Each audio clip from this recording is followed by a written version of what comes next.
Bonjour à tous, on se retrouve pour notre vidéo de suivi de la tech. Alors ça fait quelques temps qu'on s'était pas retrouvés. J'espère que vous avez passé une très bonne fin d'année 2023 et je vous souhaite une bonne année 2024. Donc je vais vous faire un petit peu le sommaire. Donc déjà on va faire une rétrospective sur l'IA, ce qui s'est passé, etc. Voilà. Je vais vous donner mes prévisions pour 2024. On va parler un petit peu de société. Il n'y a pas de résultats cette semaine parce que il n'y a pas encore eu de période de résultats. Il n'y a pas eu d'OPA très intéressante, des choses significatives. Donc on verra par exemple Adobe qui ne peut pas racheter Figma. On verra la potentielle fusion entre Warner Bros. Et Paramount.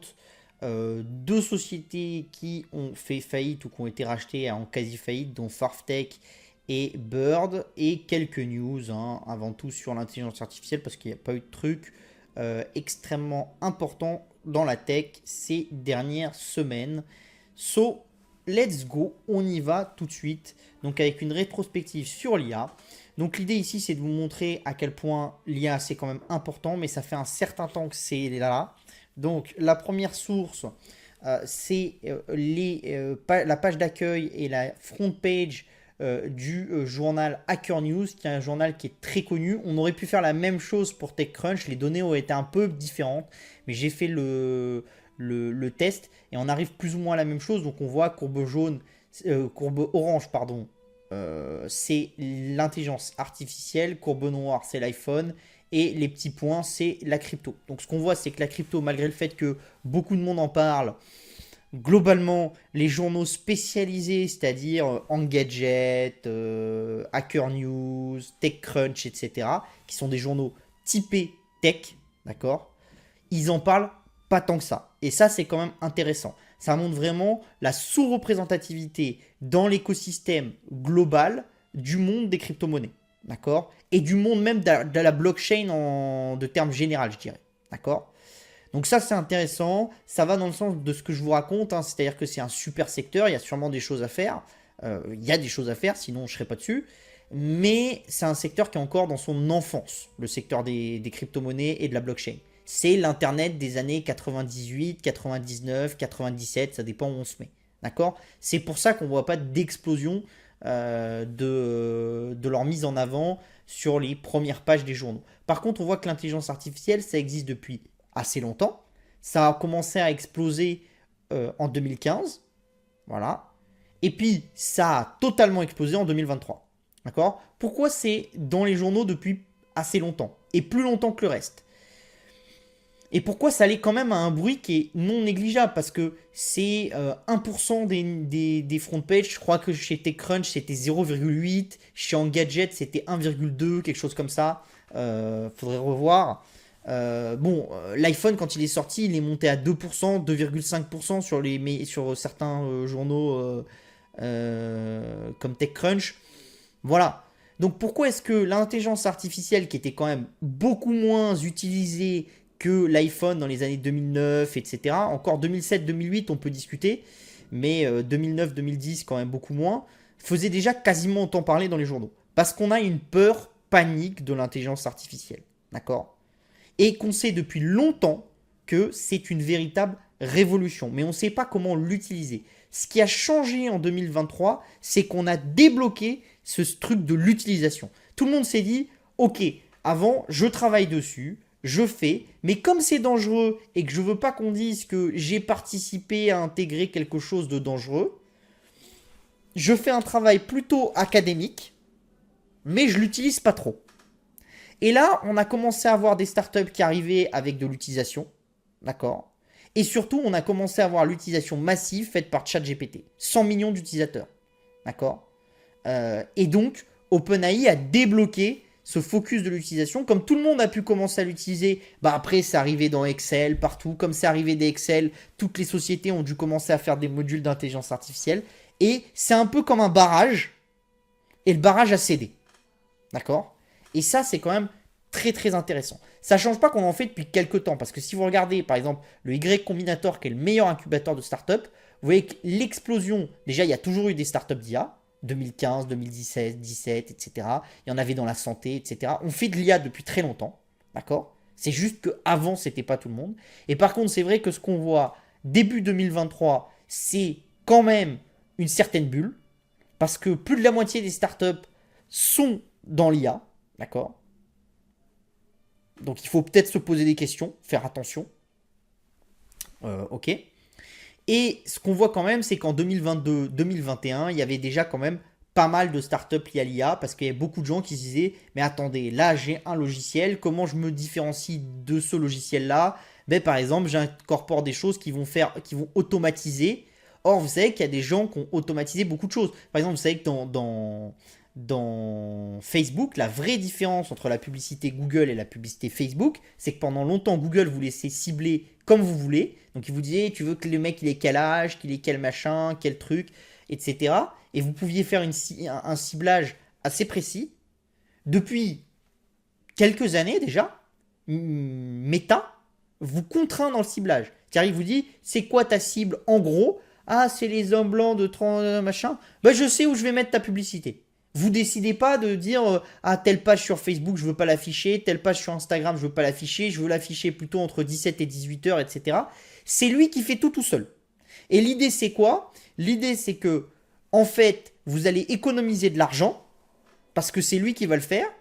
Qu'en automatisant la donnée, il est capable de savoir plus précisément combien il va vous envoyer de gens, combien ces gens vont payer, etc. Et que si il optimise le taux de conversion, d'accord, il va faire en sorte que vous gagnez beaucoup d'argent, et donc il va pouvoir vous vendre la pub plus cher, parce que vous avez une capacité de l'acheter plus cher, vu que vous gagnez plus d'argent. Et possiblement, il y a peut-être une solution, c'est d'afficher un peu moins de pubs, d'accord? Donc d'être moins intrusif sur la vie des utilisateurs, de faire moins de pubs de mauvaise qualité, et d'avoir un côté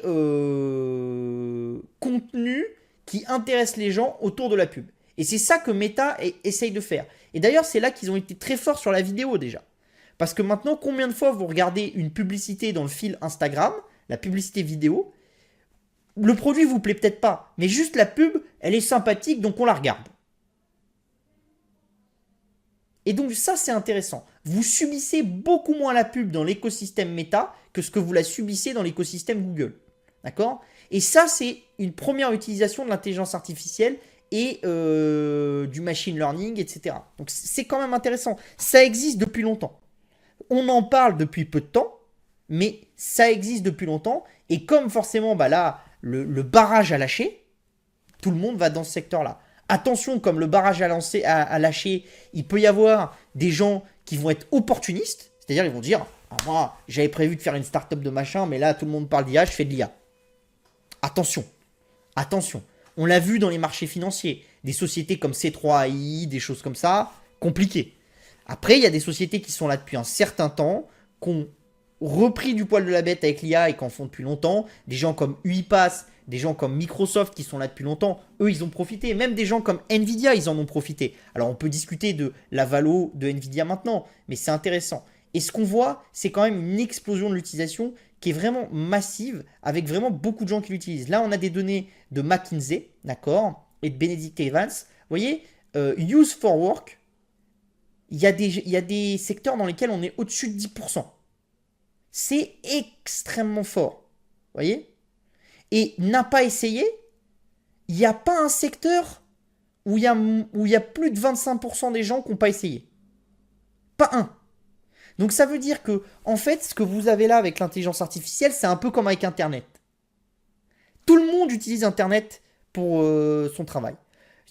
Du mec qui fait la plonge dans un restaurant, en passant par la secrétaire, en passant par le grand cadre de chez McKinsey, par le PDG de chez Total, ou la nana qui fait le ménage à la tour Société Générale de la Défense, ces 5 acteurs-là, pour leur travail, ils utilisent Internet.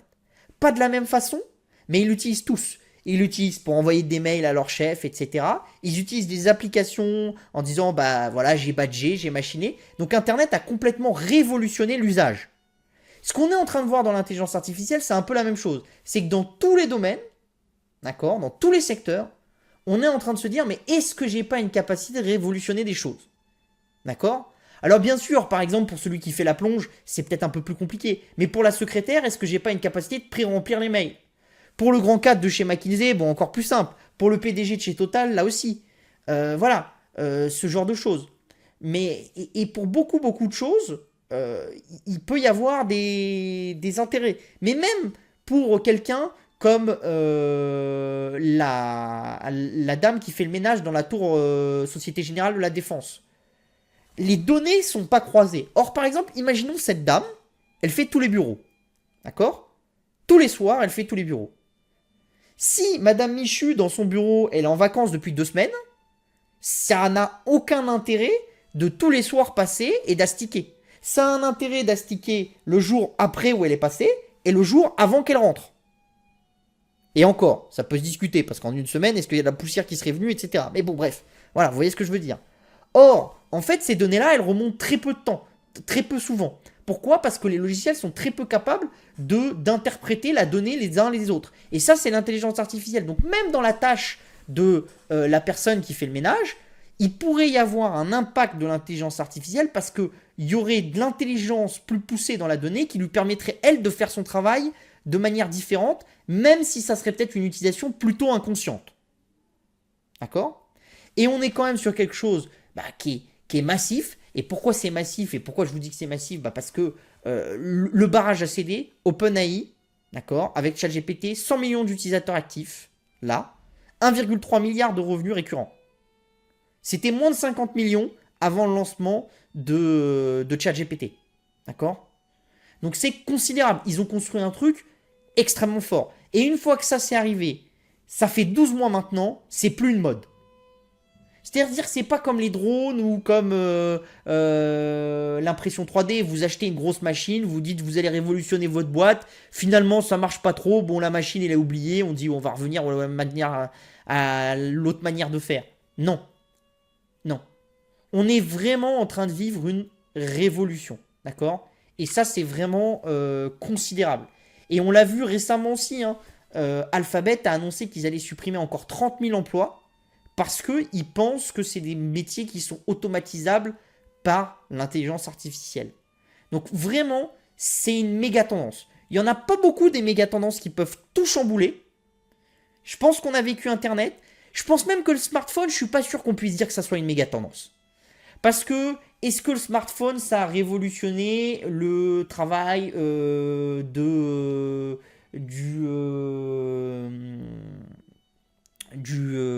comment ça s'appelle, du plongeur dans un restaurant? Peut-être, peut-être pas. C'est une très grosse révolution. Mais est-ce que c'est aussi important que l'arrivée d'Internet, par exemple, ou l'arrivée de l'informatique? Je pense que c'est un cran en dessous. Donc je pense que là, on est en train de vivre une révolution comme on n'a pas vécu depuis un certain nombre d'années. D'accord? On a vécu l'arrivée du SaaS, on a vécu l'arrivée des smartphones, etc. Des innovations qui sont nées aussi d'Internet, d'accord? Et de l'informatique. Mais je pense que l'arrivée de l'informatique avec les interfaces GUI, etc., donc les premiers ordinateurs utilisables par tout à chacun, l'arrivée de l'internet haut débit assez simple avec des ordinateurs qu'on peut plugger à internet assez facilement, etc. Et l'arrivée de l'intelligence artificielle, c'est un cran au-dessus. D'accord?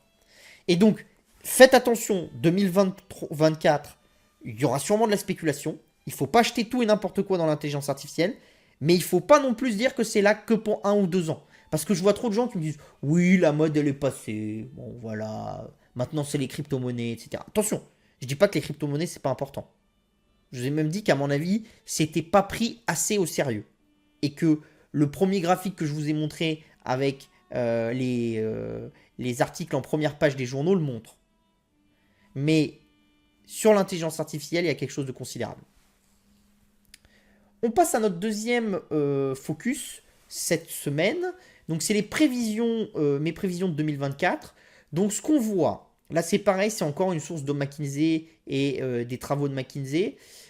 Donc on voit quand même des choses assez intéressantes. Par exemple, moi je pense que l'e-commerce est revenu sur son trend de long terme, mais plus globalement je pense que tout le boost Covid qu'on a eu, que ça soit sur le streaming avec Spotify, Netflix, etc., que ça soit avec l'e-commerce, etc., où tout le monde a décalé à la hausse et le monde s'est digitalisé. En fait, l'idée que le monde se digitalisait et qu'on allait déformer la courbe de long terme de digitalisation du monde est passée à la trappe. Voilà. Et on est revenu plus ou moins sur la courbe de long terme. Donc on se digitalise petit à petit, d'accord? Mais on repart sur le trend de long terme. Après, ça me paraît même compliqué. Je pense même que, si vous voulez, on est même un petit peu sous-digitalisé sur certains secteurs. Typiquement, l'e-commerce, pour moi, on a tapé trop fort dessus. On parle trop du commerce traditionnel. Du coup, on s'est retrouvé avec un peu plus de gens et on n'est pas du tout dans la dynamique de long terme, d'accord. Donc on le voit ici, hein. Vous voyez, on est très légèrement sous la courbe de long terme en pointillé, alors que la courbe noire était globalement toujours plutôt au-dessus. Elle a été tout légèrement en dessous juste juste avant le Covid, d'accord. Et là, on est en train de repasser en dessous. Donc moi, je pense que l'e-commerce, c'est un bon secteur pour 2024.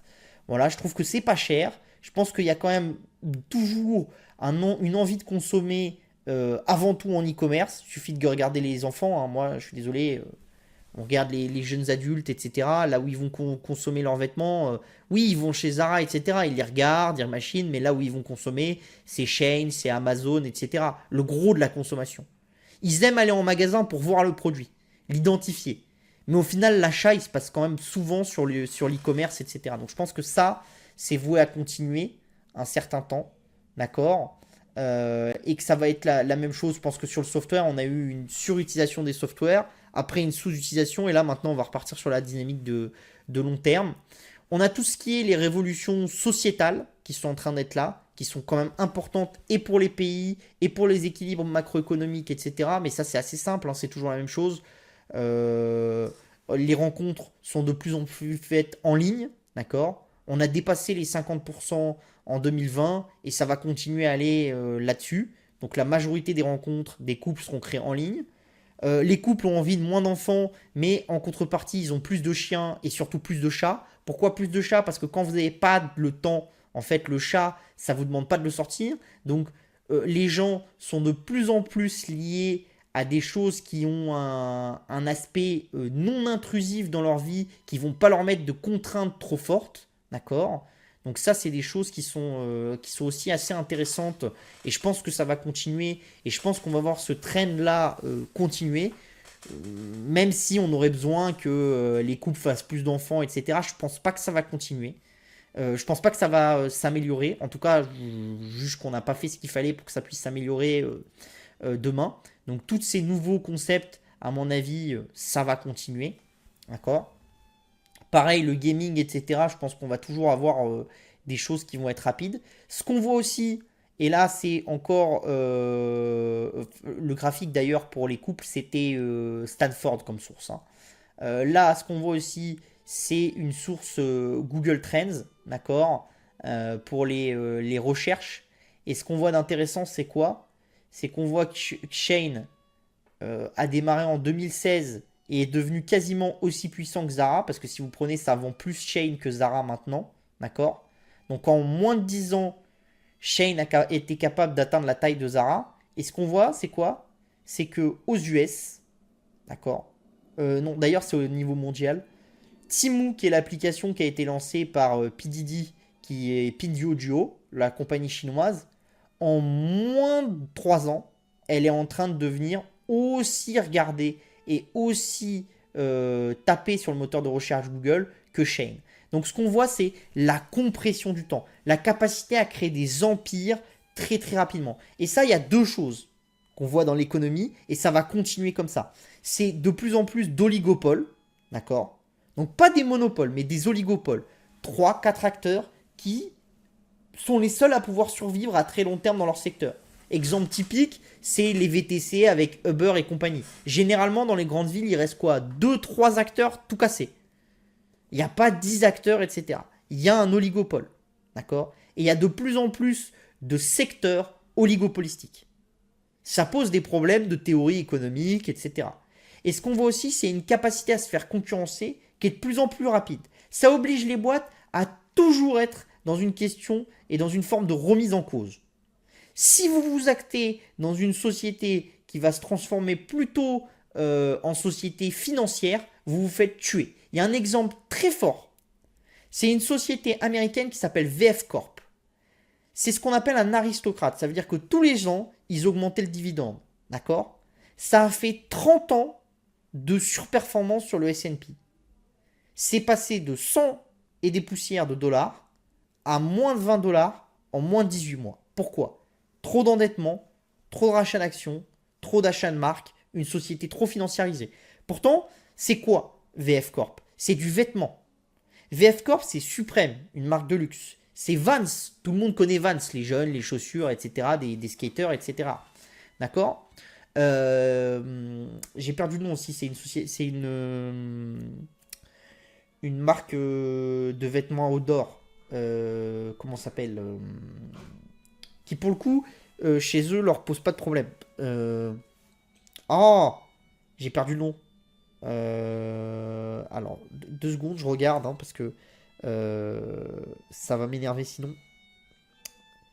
C'est The North Face. The North Face. D'accord? Et pourquoi VF Corp s'est effondré? Parce qu'en fait, Vans est en train de s'effondrer. Ça fait moins 20% par rapport à 2022. Oui, c'est ça. On est en 2023, donc par rapport à 2022 en chiffre d'affaires. Donc c'est considérable.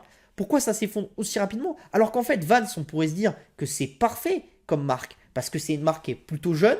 C'est une marque qui est plutôt street, pas trop habillée, mais un peu confort, qui est dans l'angle. Vous savez, c'est une marque qui a fait des coopérations avec Pokémon, etc. Donc on se dirait, ils sont dans cet univers un peu du Jones branché et tout. Donc ça devrait aller. Eh ben non. Non. Parce qu'ils ont été se faire concurrencer par d'autres marques qui ont été plus agiles, qui ont été sur le domaine du manga, sur le domaine des séries, etc. Et qui ont été capables de prendre la place un peu cool qu'avait Vans. Alors que Vans, pendant longtemps, c'était vraiment une marque qui avait une très très forte part de marché sur son secteur, etc. Donc ça, c'est possible parce qu'en fait, le cycle de création d'une marque, de pousser une marque est tellement plus rapide avec le digital maintenant qu'on peut faire et défaire le numéro un beaucoup plus rapidement qu'avant. Donc, on a moins d'acteurs parce qu'on s'oligopolise, mais par contre, l'acteur qui est leader peut très facilement perdre sa place de leader et même mourir. Donc ça, c'est très compliqué parce que c'est une manière de voir le monde qui est extrêmement complexe. Et je pense que par exemple, il y a des acteurs qui sont vraiment en difficulté. Je pense qu'un acteur comme Apple, par exemple, c'est un acteur qui est solide, mais attention, ça fait quelques années qu'il n'y a pas eu de vraies nouveautés.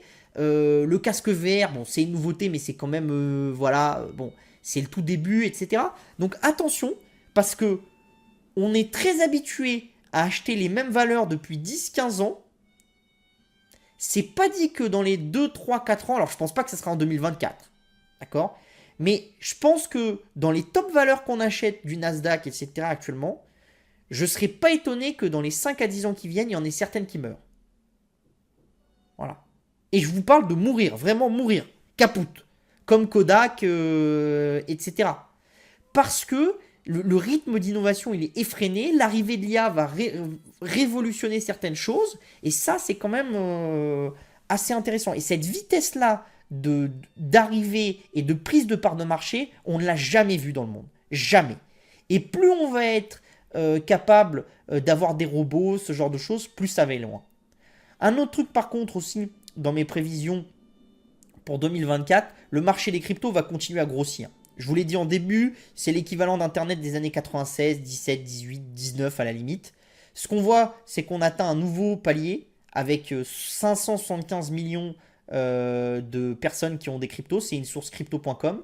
C'est en hausse par rapport à janvier à 432. On voit des pays avec une inflation massive, la Turquie, etc. Tous les pays émergents vont se mettre aux crypto-monnaies. Je pense vraiment que cette année, il y a un très bon coup à faire sur les crypto-monnaies. Et dans mon service, on achète des crypto-monnaies. Pas n'importe lesquelles. On n'achète pas du shitcoin, mais on achète des crypto-monnaies parce qu'il y a des choses à faire, vraiment. C'est un secteur qui est vraiment très très intéressant. C'est un secteur qui est sous-compris à mon avis. Encore trop de gens sont dans l'histoire, c'est de l'arnaque, ça sert à rien, c'est des gens qui font un Ponzi géant entre eux. Non, non, non. Il y a vraiment de l'utilisation. On en est au début. Il y a des blockchains qui ont un peu du mal. Il y a des cryptos qui n'ont pas de sens. Mais il y a beaucoup de choses qui commencent à avoir de l'utilisation. On commence à construire des produits et c'est intéressant. D'accord? C'est vraiment, vraiment très, très intéressant ce qui se passe dans les crypto-monnaies. Et je serais pas étonné qu'on casse cette année les plus hauts qu'on a eu sur Bitcoin précédent. Voilà. Vraiment pas. Donc, en gros, si je devais récapituler, ma vision pour 2024, je pense qu'on aura encore plus d'innovation qu'avant.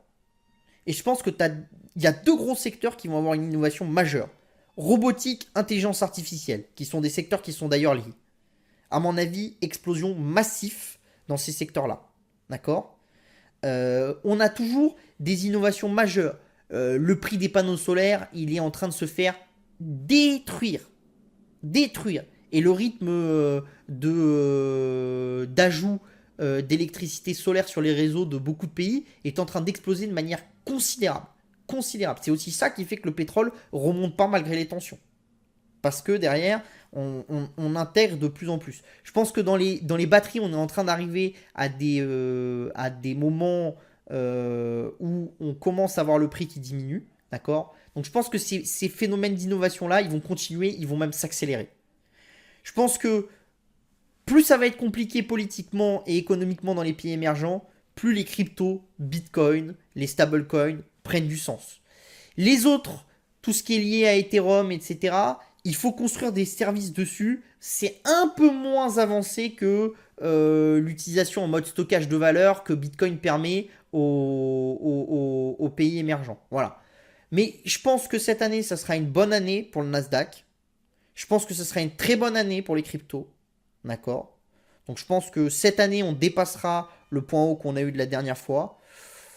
Je pense que le Nasdaq, on peut finir l'année entre vers plus 10%. Voilà. Ça me paraît pas complètement aberrant. Donc ça, j'ai une grosse confiance là-dessus. Je pense que c'est une année où il y aura toujours beaucoup de rachats d'actions. D'accord? Je pense que c'est une année où il y aura des très très grosses fusions. Voilà, on va le voir un peu plus tard, mais je pense qu'il va se passer des très très très grosses choses. Parce qu'il y a des startups qui sont un peu en retard, qui ont besoin de fusionner avec des acteurs un peu plus gros. Parce que d'un autre côté, des très gros comme Apple, Google, etc. peuvent plus forcément racheter n'importe qui. Que à côté, des mecs comme CrowdStrike, des mecs comme Fortinet, des mecs comme Block, des mecs comme PayPal ont besoin d'agrandir leur reach et de grossir massivement. D'accord? Donc voilà mes prévisions à peu près pour 2024. On va continuer avec les news de cette semaine pour les sociétés. Donc on a eu enfin l'officialisation que Adobe ne pourrait pas racheter son concurrent Figma. Donc le rachat à 20 milliards, c'est fini. Donc il faut quand même vous dire une idée, c'est que ça avait fait baisser Adobe de 30%. Donc globalement, bon, en théorie, ça ne devrait pas être problématique. Adobe va payer 1 milliard à Figma. Figma était rentable, donc globalement, je pense qu'ils peuvent continuer, mais ils auront quand même, à mon avis, du mal à lever à des valos gargantuesques, d'accord? Chez Figma. Donc soit ils vont chercher à se revendre à quelqu'un d'autre, peut-être un acteur comme Salesforce qui serait peut-être intéressé d'aller concurrencer un Adobe, voilà, des acteurs comme ça. Soit ils vont continuer à vivre de leur côté, créer un oligopole et casser un peu le monopole d'Adobe. Est-ce que c'est dangereux pour Adobe? Pas forcément, je pense. Parce que Adobe a pu réduire beaucoup le temps d'innovation chez Figma, parce que pendant la période de fusion, bah, Figma s'est un peu recentré, a un peu moins levé de cash, a été un peu moins agressif. Adobe, d'un autre côté, a vraiment sorti des très très grosses choses sur l'intelligence artificielle. Ils ont montré qu'ils étaient capables d'aller très très vite dans ce domaine-là, plus vite que Figma, je trouve. Donc c'est quand même intéressant.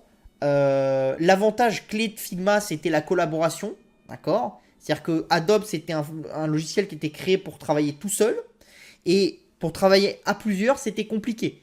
Il fallait être tous sur le même travail, etc. Ce qu'on voit quand même qui est intéressant aussi avec l'intelligence artificielle, c'est qu'au lieu de travailler à plusieurs sur la même chose, on fait faire certaines choses à l'intelligence artificielle, ça rajoute une couche, et il faut être capable de travailler avec l'intelligence artificielle. Donc on devient trois en fait. C'est moi, l'intelligence artificielle plus mes collègues. Donc ça demande à refaire globalement les logiciels, etc. Et si moi plus les collègues, Adobe était beaucoup en retard par rapport à Figma, avec l'arrivée de ce troisième acteur de l'intelligence artificielle dans un triptyque, c'est un peu différent. Et franchement, je trouve que c'est moins problématique pour Adobe de pas faire le deal Figma maintenant que ce que ça l'était il y a 1 ou 2 ans. Vous voyez.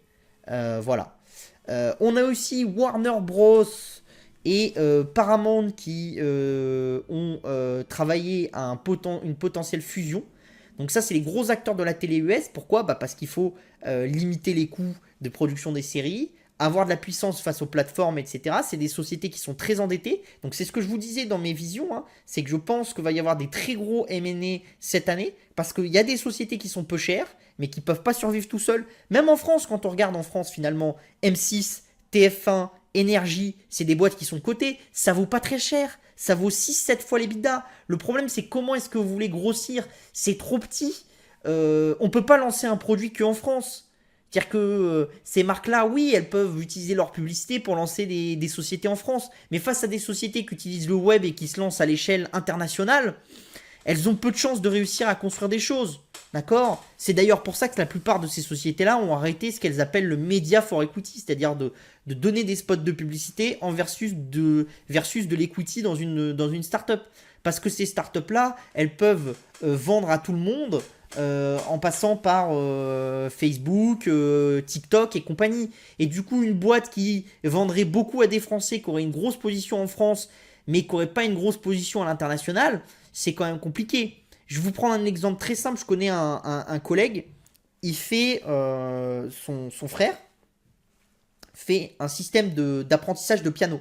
En fait, c'est des petites, c'est un petit clavier, d'accord, qu'on colle à son smartphone ou à un écran, etc. Et il y a des LED sur le clavier et ça vous permet d'apprendre des partitions, etc. C'est un peu plus compliqué que ça, mais on va rester sur le simple. Ça a été un des tout premiers à faire ça. En fait, il est très franco-français, il n'a pas levé rapidement, etc. Depuis, il y a une start-up américaine, enfin d'ailleurs elle est anglaise, qui s'est mis à faire la même chose, sauf qu'eux, ils vendent à l'international, donc ils vendent beaucoup plus. Ils ont utilisé les canaux Twitter, Instagram, etc. pour vendre en langue anglaise. Maintenant, ils attaquent d'autres pays dans d'autres langues. Et en fait, lui, si vous voulez, oui, il arrive avant. Mais comme il était franco-français et qu'il s'est dit, je vais d'abord vendre en France, faire ma taille en France, face à lui, il a quelqu'un qui est beaucoup plus grand, qui fait des économies de coûts, qui a aussi plus d'équipes, donc qui est capable de sortir des nouveaux produits, des nouveaux systèmes, d'innover, de gamifier plus fortement son produit, et donc il finit par se faire un petit peu avoir quand on regarde les statistiques. Il est toujours en croissance, sa boîte elle est toujours très bien, et il n'y a pas de problème là-dessus. Mais en fait, comparativement aux concurrents anglais, il est allé beaucoup moins vite. Et à long terme, ça lui posera un problème. Voilà, à long terme, ça lui posera un problème. Ça reste génial ce qu'il a fait, mais voilà. Et ça, c'est pourquoi? C'est parce que maintenant, c'est ce que je vous montrais avec Shane et Temu et la vitesse à laquelle Temu était monté. Il faut aller excessivement vite. Et il faut être international dès le début. Si vous ne pensez pas votre boîte internationale quand vous vendez un produit et que vous pensez trop franco-français, sauf à ce que ça soit un produit extrêmement atypique, qui marche que dans un pays, c'est très compliqué. D'accord? Donc voilà, donc ça, c'est important parce que ça va driver, à mon avis, énormément de fusions et énormément de sociétés qui vont être obligées de se marier entre elles pour soutenir le monde de demain. Sinon, elles risquent de se faire disrupter de manière trop forte, trop rapide, etc. On a une autre news dans cette semaine, c'est X Twitter. Donc là, on a Fidelity, qui était un actionnaire de Twitter suite au rachat par Elon Musk, parce qu'ils ont aidé Elon Musk, qui a coupé la valorisation de ses participations dans Twitter de 71,5%. D'accord? Donc ça, c'est important. D'accord? Donc vraiment, il y a du cut de valorisation qui est vraiment violent. Ce que ça nous montre, c'est que les asset managers, globalement sur la planète, ils sont quand même dans une phase de cut de prix qui c'est très très important. C'est-à-dire, on le voit chez les SCPI en France, le prix des parts diminue. Les fonds d'investissement dans la tech, etc., ils ont baissé très fortement les valorisations des sociétés. Les sociétés cotées qui étaient à des multiples ahurissants, Les trucs comme les acteurs du véhicule électrique ou les trucs du style des boîtes de SaaS qui gagnent rien et qui valaient 150 fois le chiffre d'affaires, etc. C'est fini. Donc on est revenu. C'est pour ça que je vous dis que le Nasdaq, moi je pense que cette année il peut continuer à monter entre 5 et 10% à mon avis, parce que on est quand même revenu sur des valorisations sans être très basses, qui ne sont plus des valorisations ultra généreuses comme on avait en 2022, qui sont des valorisations, voilà, elles sont intéressantes, il faut faire les bons choix, choisir les bons acteurs, mais il y a un petit peu de potentiel, quoi. C'est pas des valorisations complètement dingues. Et on le voit partout, même le CAC 40 qui s'est très bien comporté face au Nasdaq. Enfin, finalement, vous regardez Kering, ça vaut 11 fois le V sur EBIT. Vous regardez LVMH, ça vaut 22, 23 fois. Bon, à côté de ça, vous avez des boîtes qui valent plus rien. Téléperformance, Alstom, Worldline, etc. Alors, je pense que toutes ces boîtes-là ne sont pas des super boîtes. D'accord. Et Worldline, c'est un très bel exemple de à quelle vitesse vous pouvez vous faire disrupter. Ils sont dans un domaine qui est très très intéressant, le paiement en ligne. En moins de 4-5 ans, ils sont passés d'une des darlings, des sociétés les plus aimées des managers et des gestionnaires de fonds français, à une des moins aimées. Parce qu'ils n'ont pas été capables de prendre le virage du paiement mobile, des cryptos, etc. etc. D'accord. Donc ça, c'est assez intéressant. On a aussi deux startups qui sont mortes. Donc on a Farftech, qui était un peu le Amazon du luxe, qui valait au plus haut de 2022, d'accord, même 2021 je crois, 26 milliards. C'était le nouveau Amazon du luxe, toutes les marques allaient passer par eux, etc. Attention, parce que juste avant ça, il y avait eu une même société qui avait vécu un peu la même chose, qui s'appelait Yox. C'est une société italienne, d'accord, qui a fini par se faire racheter par, je crois, par Richemont, il me semble. Voilà. Et ça a été racheté finalement par Coupang, qui est le Amazon coréen, pour 500 millions, mais c'est entièrement de la dette. D'accord. Donc ils vont juste payer la dette que Farftech doit aux autres. Donc ça vous montre que c'est pas si simple. Les choses, il faut pas les rêver non plus. Il faut pas vouloir cramer trop de cash, parce que si on a une société qui crame trop de cash, même si on a la bonne idée, on peut se faire avoir, parce qu'au moment où on a besoin de lever des capitaux, il n'y a plus personne et puis on finit vraiment au fond du trou. D'accord. Donc attention. On a un autre gros acteur qui est mort, c'est Bird. C'est une des toutes premières sociétés dans les vélos électriques et dans les scooters électriques, etc. Aux États-Unis. Et ils sont morts parce qu'ils n'ont pas été capables de lever, eux aussi. Ils ne sont pas encore arrivés à la phase de rentabilité. Ils avaient besoin d'acheter des scooters pour aller dans des nouvelles villes, etc. On voit quoi? C'est que l'acteur qui est en train d'y arriver à ça aux États-Unis, il s'appelle Uber. Parce qu'en fait, Uber peut se permettre de perdre de l'argent sur les scooters et sur les vélos parce qu'il en gagne sur les VTC. Plus tard, il en gagnera là. Et le principe, vraiment aussi de ce que je vous disais, c'est-à-dire une société, une multitude de produits et de plus en plus de catégories de produits dans lesquels on est dans un oligopole. Voilà. Avec plus des dizaines de concurrents, mais 3, 4, 5 concurrents, et puis après vraiment des plus petits acteurs, vraiment très petits et très spécialisés. D'accord. Donc ça, c'est vraiment intéressant. Dans les news de cette semaine, deux news intéressantes. On a le New York Times qui fait une procédure en justice auprès de OpenAI et de Microsoft parce qu'ils disent que OpenAI a utilisé les articles du New York Times pour entraîner le modèle qui sous-tend ChatGPT, d'accord. Et donc l'idée c'est d'aller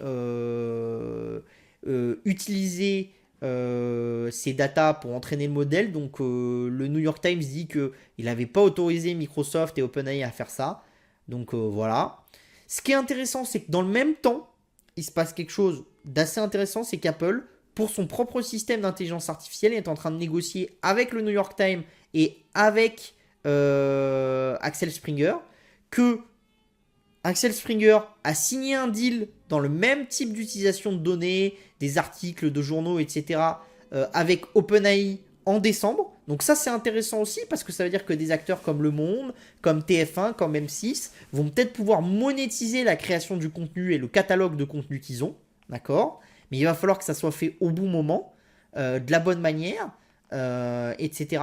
Donc il y a vraiment des choses qui sont intéressantes et il faut se dire que tout ce qu'on a créé dans le passé, pardon, cette bibliothèque de contenu, etc., peut-être qu'on la valorisait pas trop et peut-être que ça a une valeur beaucoup plus grande qu'on ne le pense. Pourquoi? Parce que le contenu qu'il y a chez Amazon, vidéo, chez Netflix, etc., c'est quand même le nerf de la guerre, etc.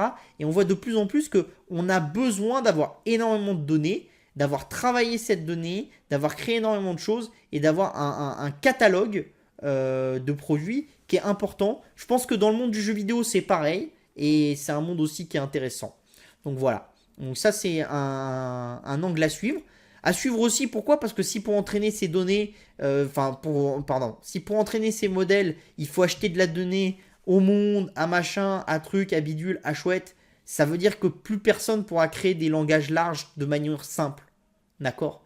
Parce que ça demandera instantanément énormément de données et donc de payer à tous ces acteurs, Axel Springer, le New York Times, Bloomberg, etc., énormément d'argent. Et donc avant même de commencer à faire un modèle, il faudra peut-être lâcher 300, 400, 500 millions, peut-être même 1 milliard à tous ces acteurs pour avoir accès à la data et pouvoir entraîner son modèle. Et donc de facto, ça veut dire que les modèles larges sont plutôt des choses qui vont être encore une fois oligopolistiques et réservées à des très très grosses sociétés qui ont les moyens d'investir là-dedans.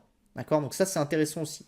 Et un autre point qui est aussi intéressant, c'est Google qui nous a annoncé qu'ils étaient censés lancer un nouveau modèle de leur intelligence artificielle, mais exclusivement dans les téléphones Pixel. D'accord? Donc c'est les téléphones Android de Google.